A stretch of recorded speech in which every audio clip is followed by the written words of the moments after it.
दोस्तों नमस्कार। सत्यप्रिय दलित शोषित वनवासी समाज पार्टी से तारीख 28/6/2025 तो धर्मनिरपेक्षता और समाजवाद इन दो शब्दों की समीक्षा की मांग आरएसएस के नेता दत्तात्रेय होसबोले साहब द्वारा उठाई गई है, जिसमें बड़ी हलचल है, देश में बहस है। हमारा मानना है कि इन दोनों शब्दों की बिल्कुल समीक्षा होनी चाहिए। बेसिक ये दोनों शब्द विदेशी शब्द है, विदेशी विचार से उठते हैं। जहाँ धर्मनिरपेक्षता का मतलब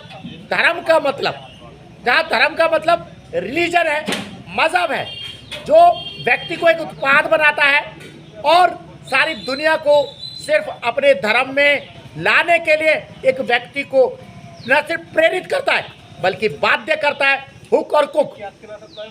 उसके अलग आप सनातन धर्म में धर्म को देखेंगे तो धर्म धारणा है, धारण करना है। मंदिर में घंटी बजाना, गंगा जी में स्नान करना धर्म नहीं है। सनातन धर्म के अनुसार काम, क्रोध, मोह, लोभ, हिंसा और ईर्ष्या से मुक्त होकर जो भी बचता है वो धर्म है। इसके उलट पश्चिमी अवधारणाएं व्यक्ति को आप ये समझिए क्या उत्पाद के तौर पे यूज कर रही हैं, धार्मिक विस्तार के लिए यूज कर रही हैं। सनातन धर्म और संस्कृति ने कभी किसी से जाके नहीं कहा कि आप मेरा धर्म स्वीकार कीजिए, मेरा धर्म श्रेष्ठ है। समाजवाद की बात है, जहाँ तक इसके नाम पर भी अनाचार को हम सारी दुनिया में देख रहे हैं। ये भी विदेशी अवधारणा। समाजवाद जहाँ से उपजा, चाहे वो रसिया है, चाहे वियतनाम है, चाहे चाइना है, चाहे कंबोडिया है, लाखों लोग इसमें मार दिए गए इस धारणा के नाम पर। और भारत में उस धारणा का, उस विचार का, समाजवाद, माओवाद का अगर बहुत असर नहीं चला तो आतंकवाद के रूप में हमने इसको सालों तक भुगता है। ये मनुष्य के कल्याण की बात नहीं करते, बस अपना एक माफियाई राज स्थापित करने का नाम समाजवाद है।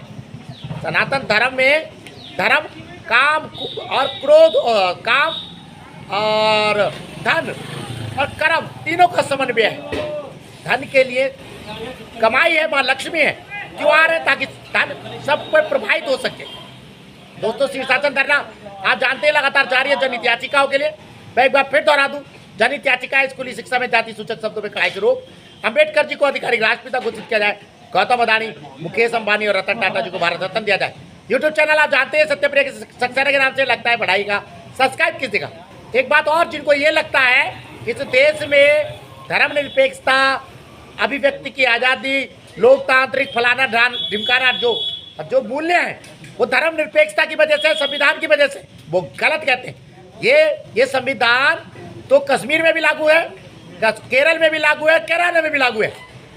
उन संवैधानिक मूल्यों की धज्जियां उड़ते हमने हाल में देखी।